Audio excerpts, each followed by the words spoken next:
Di tengah hujan deras yang mengguyur Jakarta malam itu, aku, Nadia, berdiri di balkon hotel sambil memandang lampu-lampu kota yang berkedip samar. Tangan Sinta, saudara tiriku, memegang erat bahuku, seolah tak ingin melepaskan. Nadia, aku mencintaimu bukan sebagai saudara, katanya dengan suara gemetar. Mata kami bertemu dalam kilatan petir yang menyambar langit, dan saat itu dunia seolah berhenti berputar. Aku terdiam, jantungku berdegup kencang seperti genderang perang. Bagaimana bisa?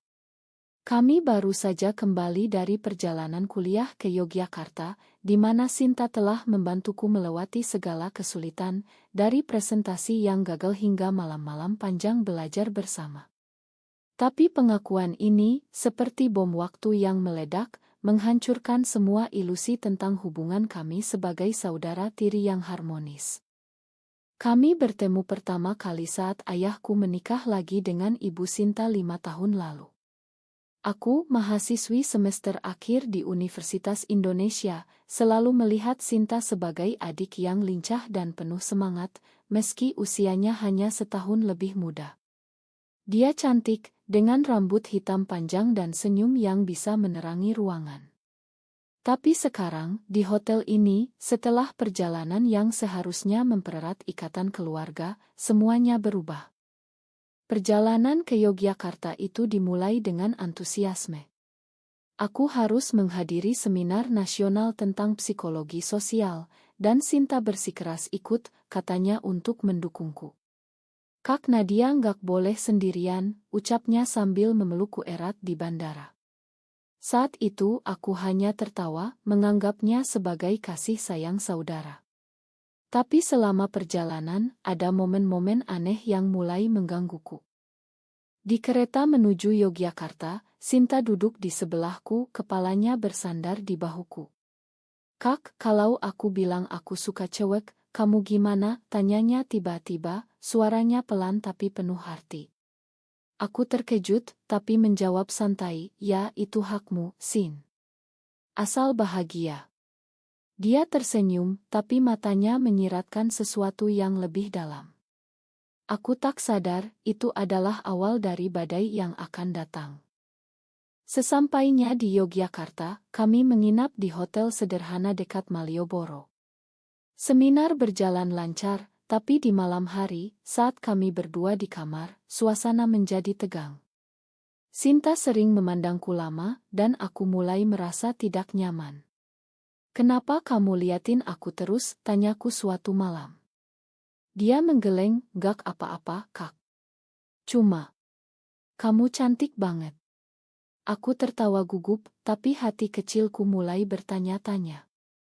Puncaknya terjadi di Candi Prambanan. Kami pergi ke sana untuk refreshing setelah seminar. Di bawah sinar matahari senja, Sinta tiba-tiba memegang tanganku. Kak, aku nggak bisa bohong lagi. Aku suka kamu lebih dari saudara. Aku menarik tangan, terkejut. Sin, jangan bercanda. Kita saudara.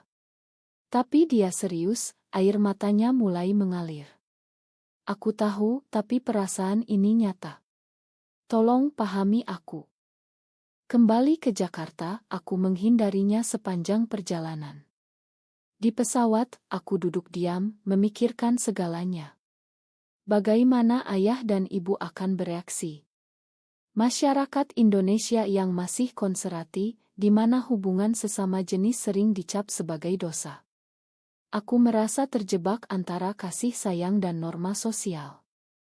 Malam itu di hotel, setelah pengakuan penuh, aku mundur selangkah. Sin, ini salah. Kita keluarga. Dia menangis, tapi Kak, aku sudah berjuang melawannya. Aku pergi ke psikolog, berdoa setiap malam, tapi perasaan ini tak hilang. Aku merasa iba, tapi juga marah. Mengapa dia harus mengacaukan semuanya? Esok harinya, aku pulang ke rumah tanpa bicara dengannya. Ayah dan ibu menyambut gembira, tak tahu ada badai di hati kami. Sinta berusaha bertingkah normal, tapi matanya penuh penyesalan. Aku mulai menghindarinya, tidur di kamar tamu, menghabiskan waktu di kampus lebih lama. Tapi konflik innerku semakin dalam. Apakah aku juga merasakan hal yang sama? Kenangan bersama Sinta mulai menghantuiku. Saat dia membantuku belajar, memasak untukku, atau hanya tertawa bersama. Apakah itu hanya kasih saudara atau lebih? Suatu hari, teman kuliahku, Rina, bertanya, "Nadia, kamu kenapa murung terus?" Aku cerita samar-samar, tanpa detail. "Kalau ada yang suka kamu, tapi itu tabu, gimana?" Rina menggeleng, "Ikuti hati, tapi pikirkan konsekuensinya. Di sini, masih dianggap aneh." Malam itu, aku bermimpi tentang Sinta. Kami berdua di pantai, tangan bergandengan, tapi tiba-tiba ombak datang menghancurkan segalanya. Aku terbangun berkeringat, menyadari bahwa perasaan ini mulai tumbuh di hatiku juga. Tapi aku tak bisa. Keluarga kami, ayah yang konservatif, ibu yang religius. Mereka akan hancur jika tahu. Aku memutuskan untuk menekan perasaan itu, berpura-pura semuanya normal. Sinta mendekatiku suatu sore. "Kak, maafkan aku. Aku nggak mau kehilangan kamu." Aku mengangguk, tapi hati terasa sakit. Kami mulai berbicara lagi, tapi ada dinding tak terlihat di antara kami. Konflik mulai muncul saat ayah mengumumkan rencana pernikahan untukku dengan anak temannya. "Nadia, ini baik untuk masa depanmu." Aku terkejut, tapi Sinta lebih lagi. Matanya penuh cemburu yang tak bisa disembunyikan. Malam itu kami bertengkar hebat. "Kak, jangan nikah sama dia," seru Sinta. "Kenapa? Kamu gak punya hak," balasku marah. Dia menangis, "Karena aku mencintaimu." Dan saat itu aku sadar perasaanku juga sama. Tapi apa yang harus kulakukan? Mengkhianati keluarga atau hati sendiri? Pagi berikutnya, rumah terasa seperti medan perang yang diam. Ayah sibuk dengan pekerjaannya sebagai pengusaha, ibu mengurus rumah tangga, sementara aku dan Sinta berpura-pura sibuk dengan rutinitas masing-masing. Tapi setiap tatapan kami bertemu, ada percikan api yang tak bisa dipadamkan. Aku memutuskan untuk bertemu dengan calon suami yang diusulkan ayah. Sebut saja dia Andi, seorang pemuda sukses dari keluarga terpandang. Kami bertemu di Kai di Kemang. Andi ramah, tampan, dan penuh rencana masa depan. "Nadia, ayahmu bilang kamu pintar dan mandiri." Aku suka itu. Aku tersenyum paksa, tapi pikiranku melayang ke Sinta. Bagaimana jika aku menikah, apa yang akan terjadi padanya? Pada kami. Pulang ke rumah, Sinta menunggu di kamar. "Gimana pertemuannya, Kak?" tanyanya dengan suara datar. Aku menghela napas, "Biasa aja." Tapi dia tahu aku bohong. "Kak, jangan bohongi dirimu sendiri. Kamu juga merasakannya, kan?" Aku marah, "Sin, stop. Ini nggak bisa terus begini." Konflik innerku semakin parah. Aku mulai mencari informasi tentang di Indonesia. Di internet, aku baca tentang diskriminasi, atuamu yang menentang, dan cerita-cerita tragis orang yang diusir keluarga. Hatiku sakit membayangkan jika itu terjadi pada kami. Suatu hari, aku bertemu dengan seorang dosen psikologi yang progresi. "Bu, kalau ada saudara yang gay, gimana?" tanyaku hipotetis. Beliau tersenyum, "Cinta itu alamiah, tapi masyarakat kita belum siap. Kamu harus kuat menghadapi tekanan." Kembali ke rumah, aku melihat Sinta sedang berdoa di kamar. Dia religius, tapi perasaannya bertentangan dengan ajaran yang dia pegang. "Sin, kamu gak takut dosa?" tanyaku pelan. Dia menangis, "Takut, Kak. Tapi aku lebih takut kehilanganmu." Ayah mulai curiga. "Kenapa kalian berdua aneh-aneh akhir-akhir ini?" tanyanya saat makan malam. Kami saling pandang, lalu menunduk. Ibu menambahkan, mungkin capek kuliah ya. Tapi tekanan semakin besar saat Andi datang ke rumah. Dia membawa bunga untukku dan Sinta melihat itu dengan mata merah. Setelah Andi pulang, Sinta menghampiriku.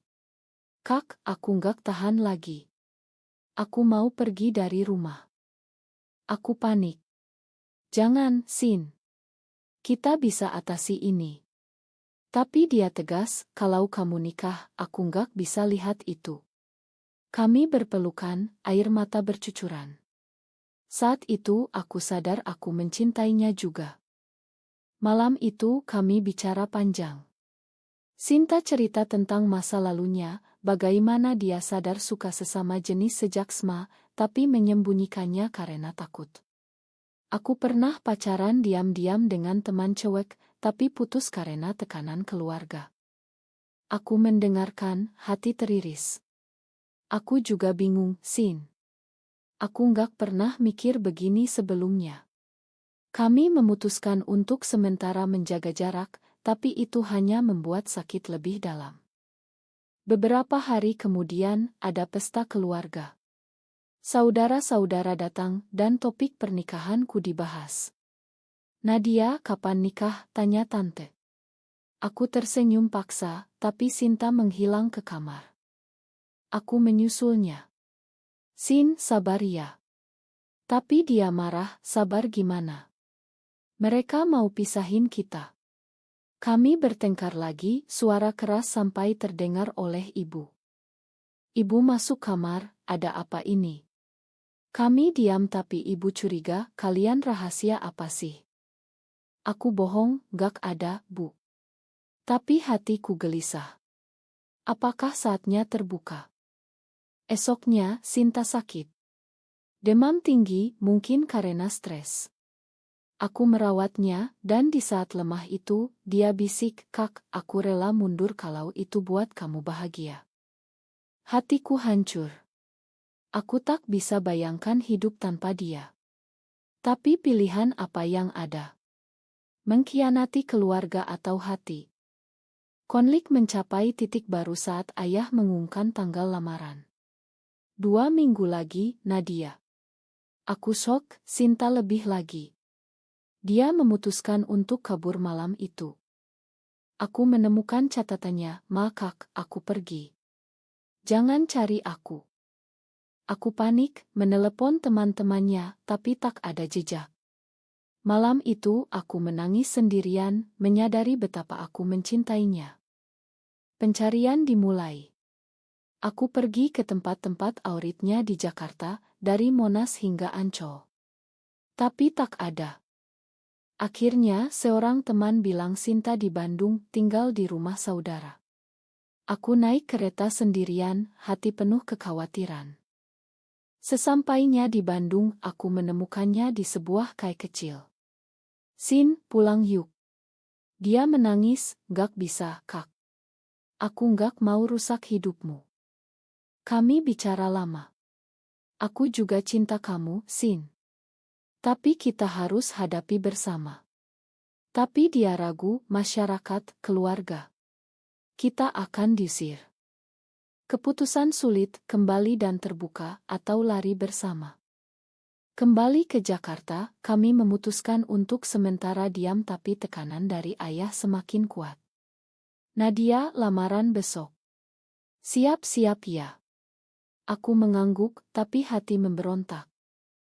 Malam sebelum lamaran, Sinta datang ke kamarku. Kak, kita kabur yuk. Matanya penuh harap. Aku ragu, kemana? Kita nggak punya apa-apa. Tapi pagi itu, saat Andi dan keluarganya datang, aku tak bisa tahan lagi. Di tengah acara, aku berdiri, aku nggak bisa lanjutkan ini. Semua sok. Ayah marah, kenapa Nadia? Aku menangis, karena aku mencintai orang lain. Ibu pucat, siapa? Aku memandang Sinta, yang berdiri di pojok, air mata mengalir. Ayah mengerti, wajahnya memerah. Apa maksudmu? Sinta. Kami diam, tapi itu cukup. Ayah mengusir Sinta pergi dari rumah ini. Kamu merusak keluarga. Sinta pergi dengan tas kecil, aku menyusulnya. Sin, tunggu. Kami berpelukan di jalan, hujan deras lagi mengguyur. Kami tinggal di apartemen kecil teman Sinta. Hidup susah, aku putus kuliah sementara, kerja paruh waktu. Sinta juga jadi barista. Tapi kebahagiaan kami rapuh. Teman-teman mulai menjauh, gosip menyebar. Mereka lesbian, hati-hati. Suatu hari, polisi datang. Ayah melaporkan kami hilang meski kami dewasa. Kalian harus pulang, kata polisi. Tapi kami tolak. Konflik dengan masyarakat semakin dalam. Di media sosial, akun kami dihujat. Dosa besar, kembali ke jalan benar. Sinta mulai depresi. Kak, apa kita salah? Tanyanya malam-malam. Aku peluk dia, gak, cinta kita benar. Tapi aku juga ragu. Mimpiku hancur, keluarga rusak. Apakah ini worth it? Kami bergabung dengan komunitas LGBT di Jakarta, bertemu orang-orang sejenis. Mereka cerita pengalaman dari diusir hingga diterima. Suatu pertemuan, seorang aktivis bilang, di Indonesia, perjuangan lebih panjang. Tapi kalian kuat. Itu memberi harapan. Kami mulai bangun hidup baru, Sinta kuliah lagi, aku kerja di Ngo. Tapi bayang keluarga menghantui. Ibu menelepon diam-diam, Nadia pulang yuk. Ayah marah, tapi dia kangen. Aku ragu. Bu, kami bahagia begini. Tapi ibu menangis, tapi ini salah, nak. Pikirkan akhirat. Maut hunce semakin dalam. Apakah cinta kami melawan Tuhan? Aku mulai baca buku tentang agama dan LGBT. Sinta juga, kami diskusi panjang. Mungkin kita bisa hidup diam-diam, katanya. Tapi tak bisa. Ayah datang ke apartemen, marah besar. Kalian kembalikan kehormatan keluarga. Dia seret aku pulang, Sinta ditinggal menangis. Di rumah, ayah kunci kamarku. Kamu harus nikah dengan Andi. Aku menolak, mogok makan. Ibu diam-diam bantu, Nadia lari lagi yuk. Tapi aku lelah. Akhirnya aku setuju nikah, tapi hati mati. Sinta hilang lagi. Pernikahan berlangsung, tapi aku tak bahagia. Andi baik, tapi aku tak cinta. Malam pertama aku menangis, memikirkan Sinta. Beberapa bulan kemudian, aku dengar Sinta sakit parah, depresi berat. Aku pergi ke rumah sakit, lihat dia lemah. Sin, makan aku. Dia tersenyum lemah, kak, aku rela. Tapi itu bohong. Aku putuskan cerai Andi, kembali ke Sinta. Ayah marah, usir aku juga. Kami berdua sekarang, hidup susah tapi bersama. Hidup di pinggiran Jakarta, kami berjuang. Aku kerja sebagai relance waiter, Sinta di toko buku. Uang pas-pasan, tapi cinta kami kuat. Tapi tekanan sosial tak berhenti. Tetangga gosip, mereka pasangan haram. Kami diusir dari apartemen. Pindah ke Bogor, situasi sama. Sinta mulai minum obat penenang, aku khawatir. Suatu hari, demo anti-LGBT di Jakarta, kami lihat mereka bilang kita penyakit masyarakat, kata Sinta sedih. Aku peluk dia, kita buktikan mereka salah. Kami ikut workshop psikologi, belajar mengatasi trauma. Terapis bilang perasaan kalian valid, tapi masyarakat perlu edukasi. Kami mulai aktif di komunitas, bantu orang lain. Itu memberi tujuan. Tapi keluarga tak bisa dilupakan. Ayah sakit, ibu hubungi aku. Nadia, ayah minta maaf. Pulang yuk. Aku ragu, tapi pergi. Di rumah sakit, ayah lemah. Ma, nak. Aku salah. Aku takut masyarakat, tapi kalian anakku. Aku menangis, ayah, kami bahagia. Ayah hangguk, bawa Sinta kemari. Sinta datang, kami rekonsiliasi. Tapi ayah bilang, jangan terbuka, simpan rahasia. Kami setuju, demi damai. Hidup mulai normal. Kami tinggal di rumah, tapi tidur terpisah. Ayah dan ibu pura-pura tak tahu. Tapi hati kami sakit. Apakah ini pengkhianatan pada diri sendiri? Suatu malam, Sinta bilang, Kak, aku mau bebas. Aku setuju, kami putuskan pindah lagi. Tapi sebelum itu, ada pengkhianatan. Teman komunitas, yang iri, bocorkan cerita kami ke media. Berita viral, saudara tiri lesbian, keluarga elite hancur. Ayah marah lagi, usir kami permanen.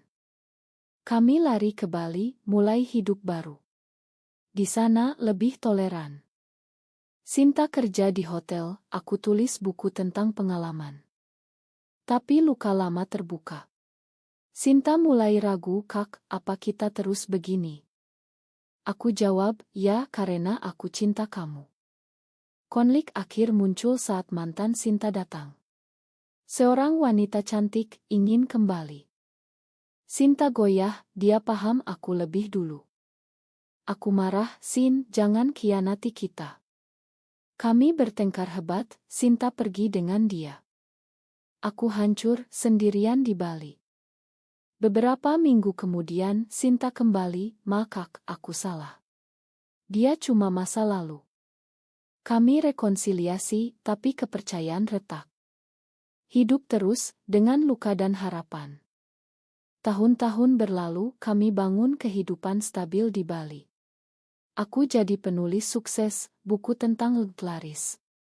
Sinta buka kai kecil, tempat aman untuk komunitas.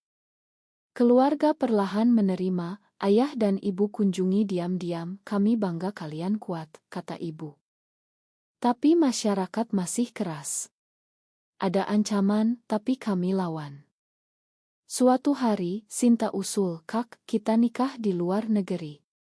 Aku setuju, kami pergi ke Australia, nikah secara sipil. Kembali ke Indonesia, kami bahagia, meski tak diakui. Tapi pertanyaan muncul, apakah kami egois, menghancurkan keluarga demi cinta? Hidup penuh pilihan salah benar. Kami bayar mahal, tapi dapat kebebasan. Apakah mencintai sesama jenis selalu berakhir dengan pengorbanan besar, atau masyarakat yang harus berubah?